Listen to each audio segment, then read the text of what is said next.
What's up, people? How y'all doing today? I hope y'all having a blessed day. I'm having a blessed day. I want to talk to y'all about something that's personal. You know what I'm saying?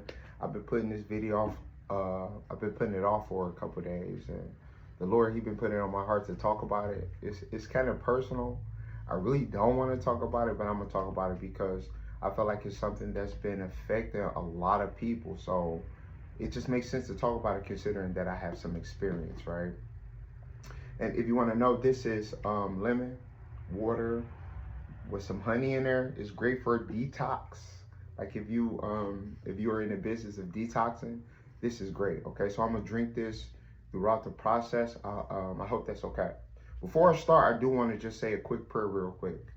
Lord Jesus, please be with me, because you know I did not want to do this. I just really didn't want to, but I'm gonna do it because I'm an obedient servant, and I just want to look good in your eyes. I want to be what you have called me to be.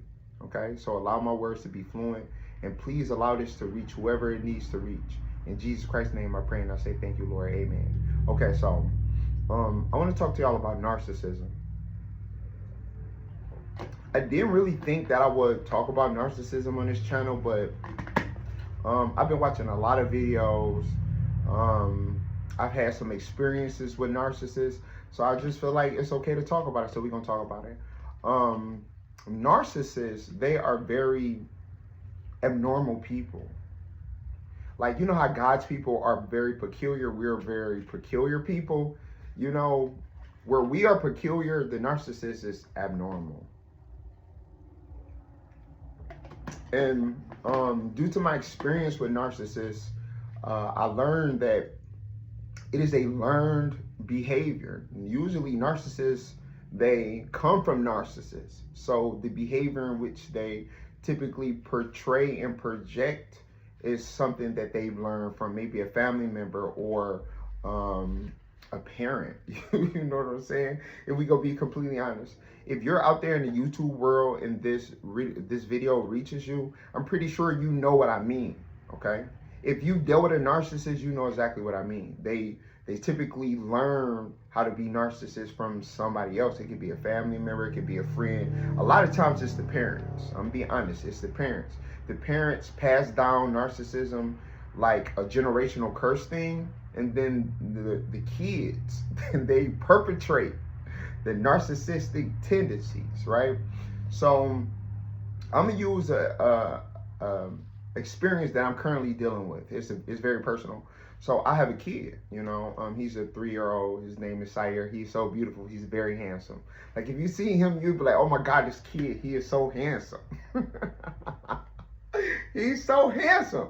Like, oh my God, handsome, just too handsome. But anyway, so my child's mother and me, we are not together, but we try our best to co-parent. And for the first 2 years, co-parenting was relatively easy. It was relatively easy. We were not in a relationship, and I could just call her on the phone and be like, hey, listen, cool ass baby mama. So I only refer to my child's mother as my child's mother, but sometimes I call her my cool ass baby mama, because she's been a cool mother of my child, a great mother of my child since he's been born. She treats him beautifully. She loves him. Every time I see him, he was clean, he was handsome, he was put together. It was just like such a blessing to be around him, you know. So I thank her for that too, because she is a great mom. I want to go on record for saying that she is a great mom, but that don't have nothing to do with her being narcissistic.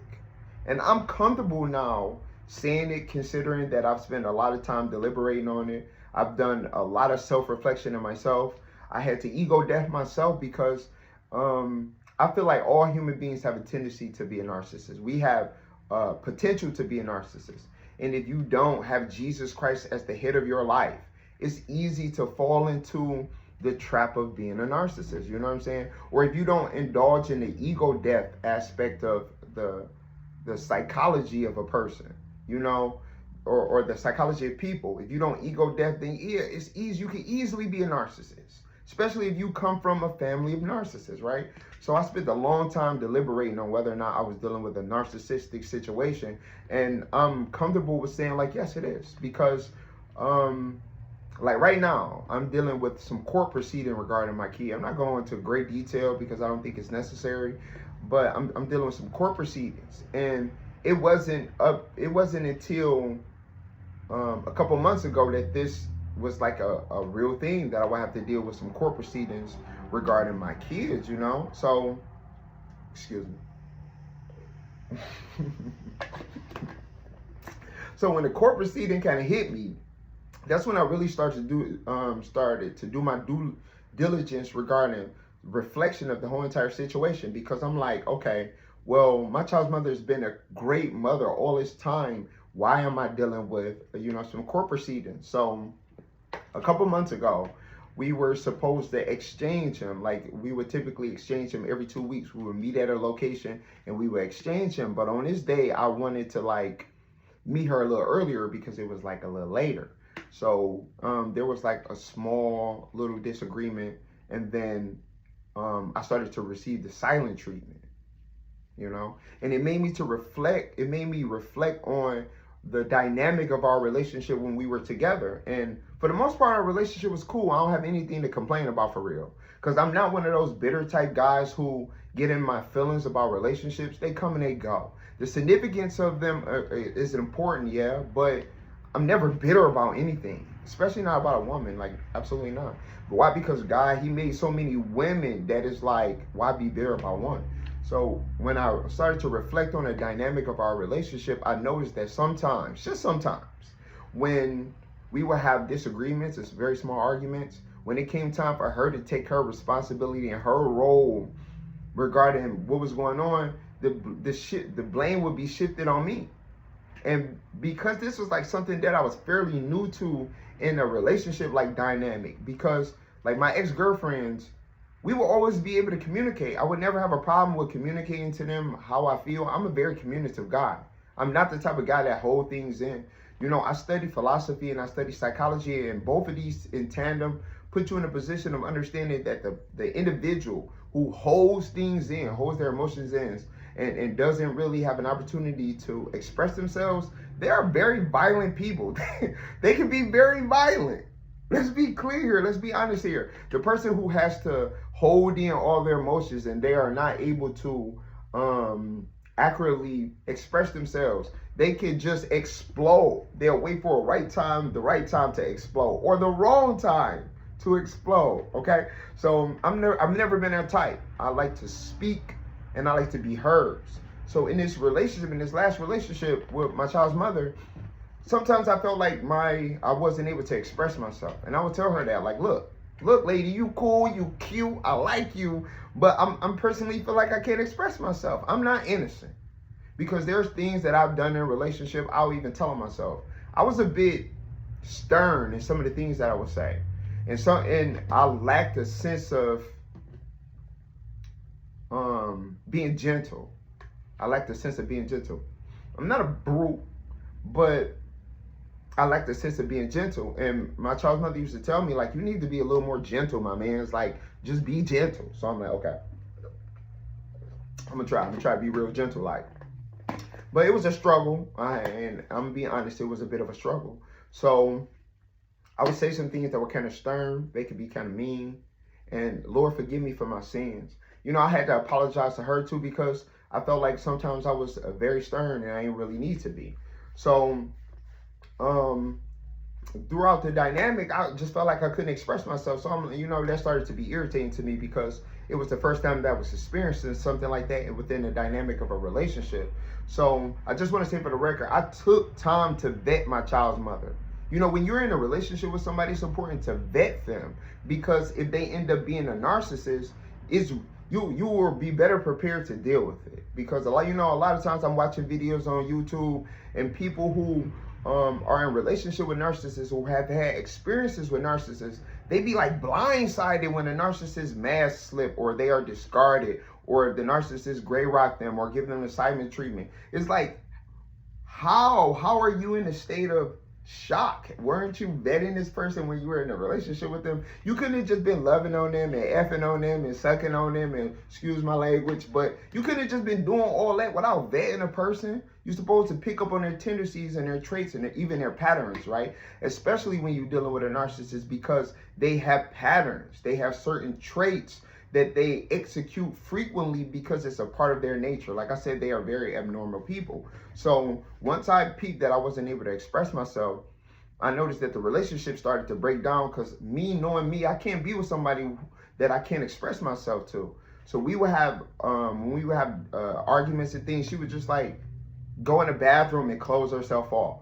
And I'm the type of guy I like to talk about my problems. I don't want to go to sleep angry. And that type of shutdown in a relationship dynamic, I had already made up in my mind, like, okay, when the time comes, we probably gonna have to break up, because if this doesn't like improve itself, where I'm not able to express myself, the communication will never be great. And what is a relationship without communication? There's no such thing as a relationship without communication. So I'm like, okay, when the time come, if the time come, I wasn't banking on it, but I was expecting, like, if the time come, yeah, we're gonna have to break up. So the time that came, we had broke up. When we broke up, I took like 2 weeks and I mourned her. I sat at my house and I mourned her and I missed her. I said, okay, you know, her name is Jasmine, but I refer to her as Queen. I always call her Queen. So I'm like, you know, I miss Queen. I felt it. I went through the motions. I self-reflected. I took what I did wrong. I looked at, analyzed what she did wrong. In 2 weeks, I was over. I know that may sound harsh, but I'm not really trying to be harsh. I'm just trying to be real. I was over the relationship in 2 weeks, but she was pregnant when she had left. So I accepted that we would be co-parents. So I did what I was supposed to do. I took care of my son. I've been here. I've never been absent in his life. The only time I've ever been absent in his life is when she didn't let me see him. Like, she wouldn't let me see him. There was this time for like 2 months I couldn't see him, and I didn't lose my cool. I used to text her every day, like, tell my son I love him. Ooh la la, I miss him, because he's so handsome. But I noticed that it became narcissistic, increasingly narcissistic, after he was born. To where a lot of times we would talk, she would say, my son, my son, my son. She kept on saying, my son.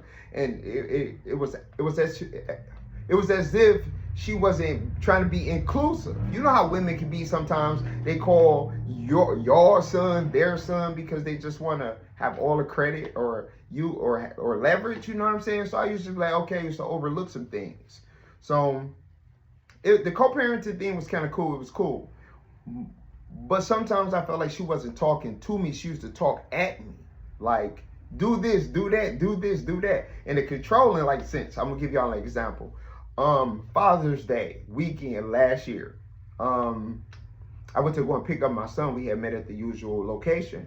And when my child's mother had got out the car, I had pulled up. When she had got out the car, she didn't have my son. She had walked up to me. She was like, I want to talk to you about something. I'm like, okay, sure, what's going on?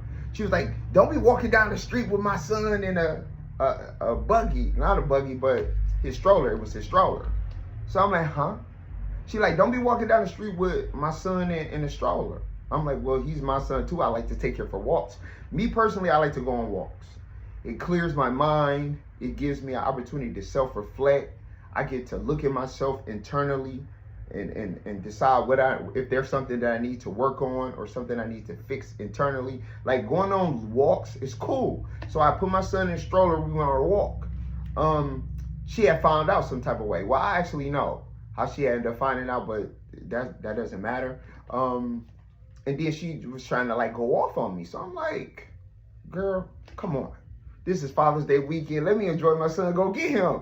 But I had to tell her like she was looking good because she was looking good. So she went and got my son. Like, she gave him to me. I ended up leaving or whatever. You know what I'm saying? But that was just an example of how she was, you know, she tried to use a sense of narcissistic control to have dominion over the entire situation, right?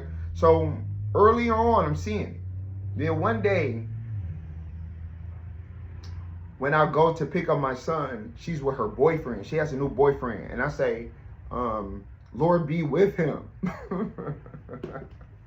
Lord be with him. I didn't mean this for this is gonna probably be like a 20-minute video. So I hope that y'all can endure. I'm probably gonna do a part 2 to elaborate a little more, right? So so she got a new boyfriend or whatever, which is great because when we were co-parenting earlier on, when he was like a year, maybe a year and a half, she would be kind of mean. And I used to tell her, like, you kind of mean, lady. Like, what's going on? We co-parent, we not in a relationship, we ain't fooling around, we ain't doing nothing. So why you mean? What's the point of being mean? So she used to be like, I ain't mean. I'm like, you need to go get a man. Because if you find a man and he loving on you and he kissing on you, and he taking care of you, you don't got to be mean with me. So she ended up going to get her a man. Maybe not because of what I said, maybe because she felt like she needed one, but she went and got her a man. So I noticed it, I started to notice the triangulation to where it's like when I used to go and pick up my son, she used to be with him and my son used to be in the back seat. So, you know, the Lord used to give me discernment, used to tell me like, she triangulating you right now, bro. What you gonna do? How you gonna handle this triangulation like a man, like a king? I say, okay, look, this is what I'm gonna do. I'm just gonna get my son, I'm gonna put him in the car, I'm gonna leave.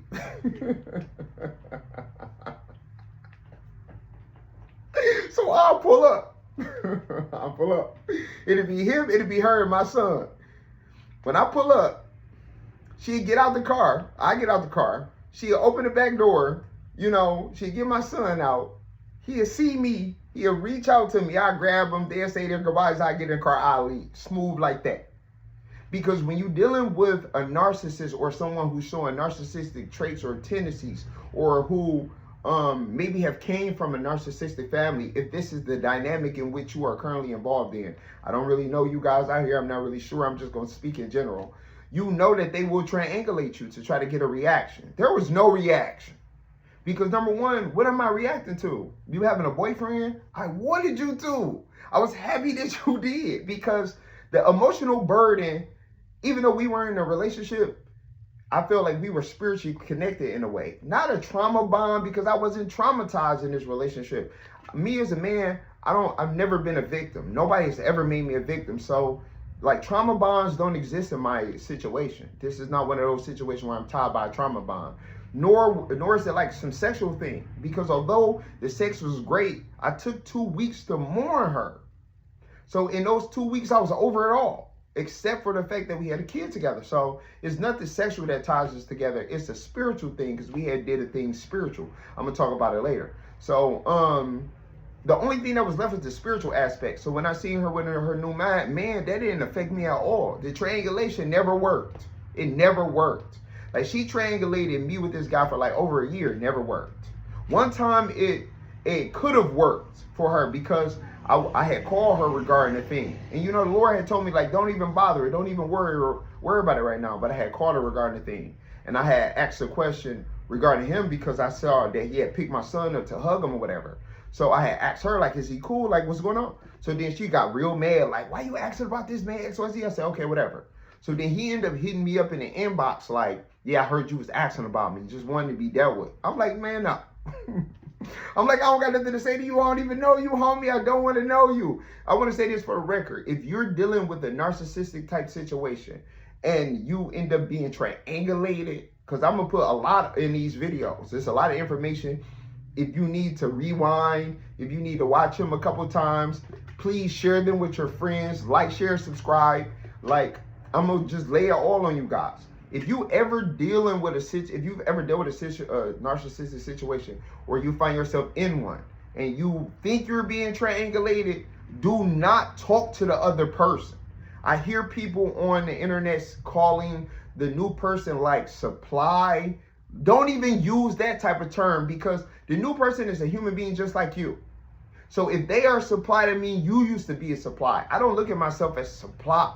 I don't look at the new guy as a supply either.